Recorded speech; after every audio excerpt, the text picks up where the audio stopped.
Hi, in today's video we will be learning about different types of disaccharides and their biomedical importance.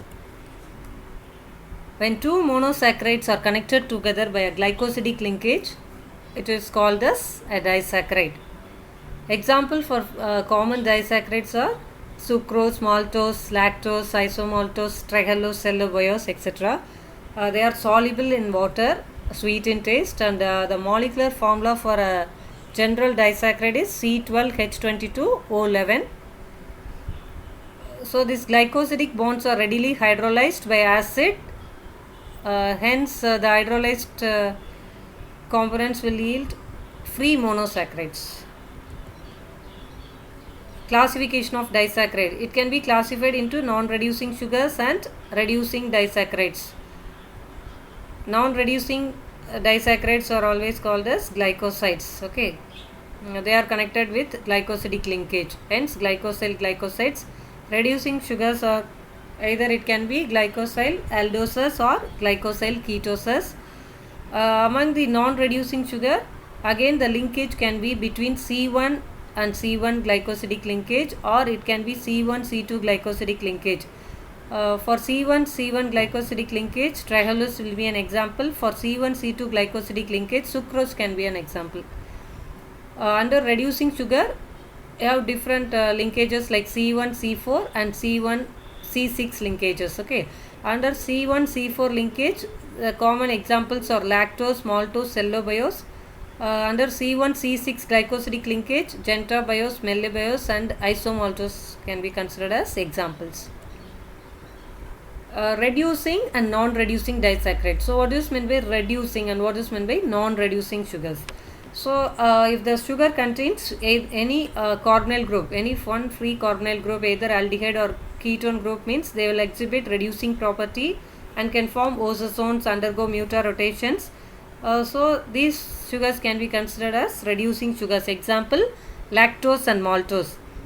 If both the potential aldehyde and ketone groups are involved in the linkage, the sugar will not exhibit reducing properties and cannot form ozone. Such type of sugars are called as non-reducing sugars. Example will be sucrose. The first common sugar in a disaccharide will be sucrose. It is a non-reducing disaccharide made up of one molecule of glucose and one molecule of fructose. Both the units are connected with a linkage called glycosidic linkage. Okay, these non-reducing disaccharides are called as glycosides. Sucrose is also called as cane sugar or common table sugar. It is obtained from sugarcane, sugar beets, and other ripened fruits like pineapple. It does not form ozone and do not exhibit mutar rotation because it is a non-reducing sugar. So this is the structure of sucrose. It contains one molecule of alpha D glucose connected with one molecule of beta D fructose, connected by linkage alpha 1 to and alpha 1 of glucose. Alpha D glucose is connected with the second ketone group of fructose. Okay, beta linkage is beta 2 of fructose. So the linkages here, both the carbonyl groups, the first group of glucose, aldehyde group of glucose, and the keto group of fructose are involved in forming the glycosidic linkage. Hence it is a there is no free carbonyl groups available for to exhibit reducing properties. Hence it is a non-reducing disaccharide. During hydrolysis with the help of the enzyme called sucrase or invertase, it yields two monosaccharides, fructose and glucose. Okay.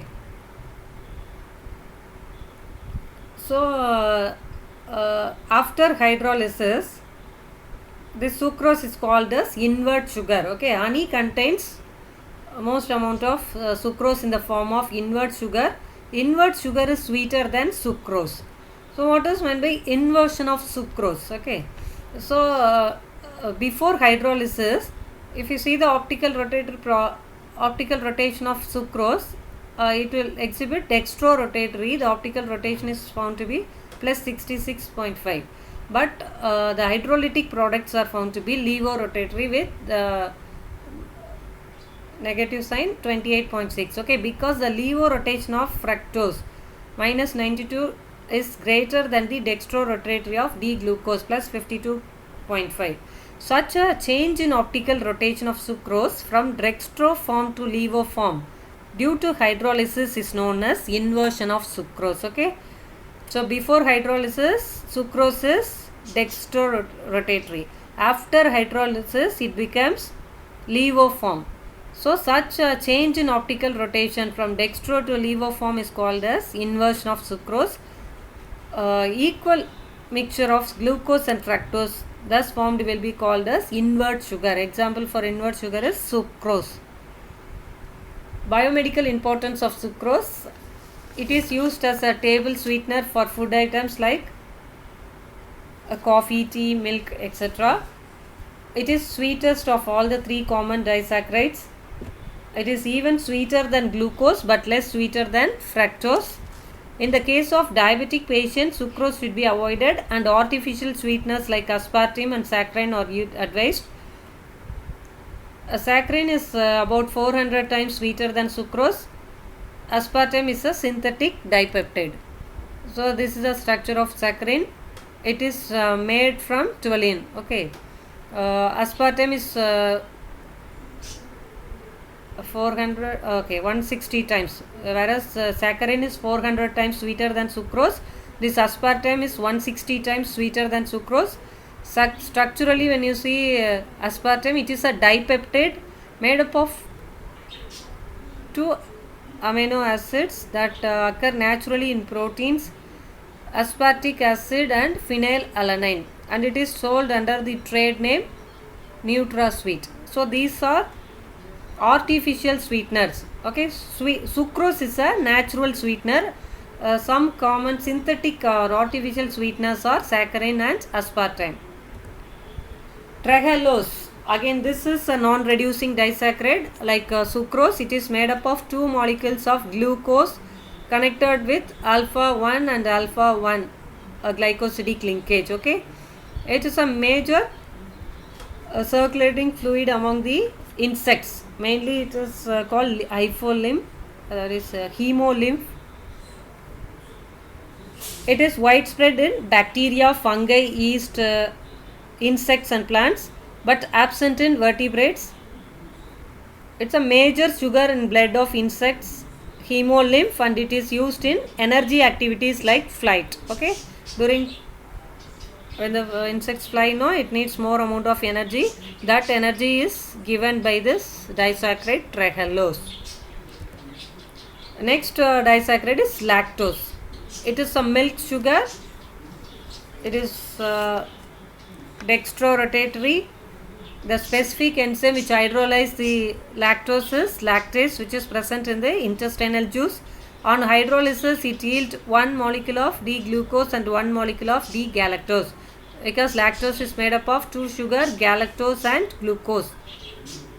Because it contains galactose as one of its major constituent, it yields mucic acid on hydrolyzing with concentrated nitric acid. Okay, it is not soluble in water and not sweet as sucrose.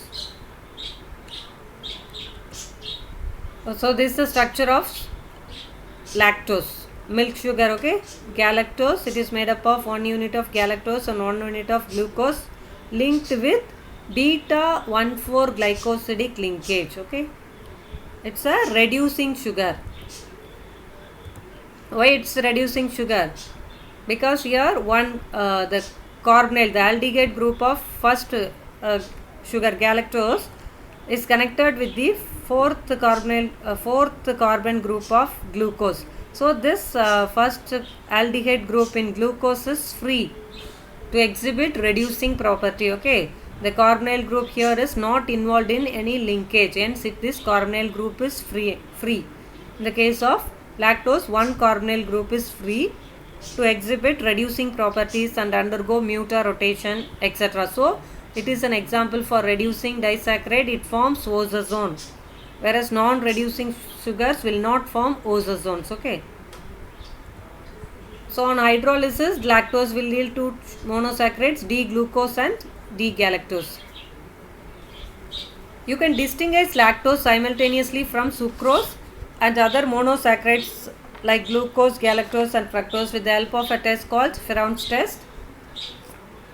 A mixture of lactose and methylamine hydrochloride and NaOH are heated in boiling water bath at 56 degrees for half an hour, and it should be cooled at room temperature.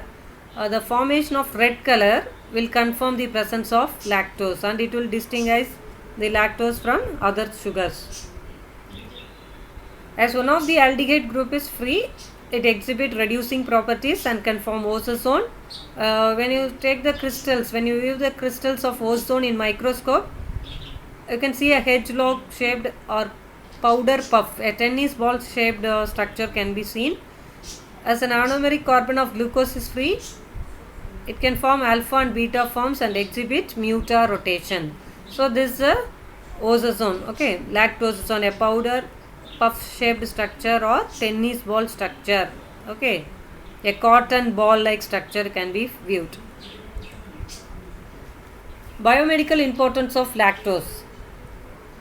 It is synthesized in the lactating mammary glands by the enzyme lactose synthase. It is also, this enzyme lactose synthase is also called as UDP galactose glucose galactosyl transferase, which catalyzes the transfer of galactose from UDP galactose to glucose forming lactose. During advanced stages of pregnancy, it gets excreted in urine. That time it is called as, that condition is called as lactoseuria. In galactosemia, milk and milk products should be withdrawn as the dietary source of galactose is lactose. Lactase enzyme is active in newborns rather than adults. So lactose lactose cannot be digested properly. This is a genetic disorder. Okay, lactose intolerance in adults can be found, resulting in diarrhea, colic pain and flatulence. Maltose, its occurrence, it is found in malt sugar. It's a disaccharide, reducing disaccharide made up of two molecules of glucose units linked by alpha 1,4 glycosidic linkage.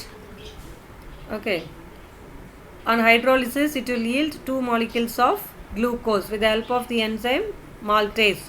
It's highly soluble in water. It is a reducing disaccharide. It is dextrorotatory and shows muta rotation. So this is a structure. It is made up of two molecules of glucose units linked by alpha 1,4 glycosidic linkage. On hydrolysis, it yields glucose and glucose unit. So these are the reactions of maltose. When treated with Molisch test, a purple ring will be formed at the junction of two liquids, so it can confirm it is a carbohydrate. Brick red color will be formed with Benedict's test, hence it's a reducing disaccharide. Barfoot's test will be negative. Okay, no color change in the Barfoot's reactions. Barfoot's reagents will be taking place, so you can confirm it's not a monosaccharide. Ozone, that is phenyl hydrazine hydrochloride test, will confirm the presence of sunflower shaped crystals. So for maltose, the ozone shape is sunflower shaped crystals. You can, when you view under microscope, it gives sunflower shaped crystals. So this will confirm the presence of maltose. Okay. Next, cellobiose is an isomer of maltose. It is also a reducing disaccharide derived from the hydrolysis of cellulose. It is linked with beta 1,4 glycosidic linkage. The only difference between maltose and cellobiose is between the linkage. Maltose will have alpha 1,4 glycosidic linkage, whereas cellobiose will have beta 1,4 glycosidic linkage. The clinical significance or importance of cellobiose is, it is used as an indicator carbohydrate for Crohn's disease and malabsorption syndrome. Okay, in Crohn's disease, it's an inflammatory bowel disease. A pain in the digestive system will be seen.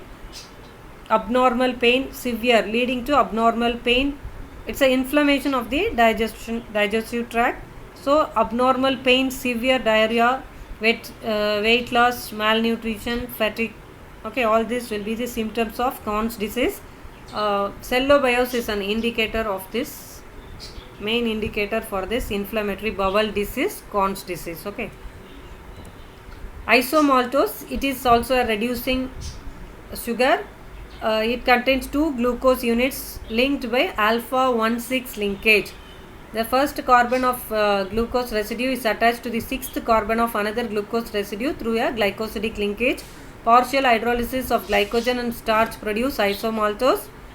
The enzyme oligo-1,6-glucosidase present in the intestine can hydrolyze isomaltose into 2 glucose units. So this is the structure of isomaltose.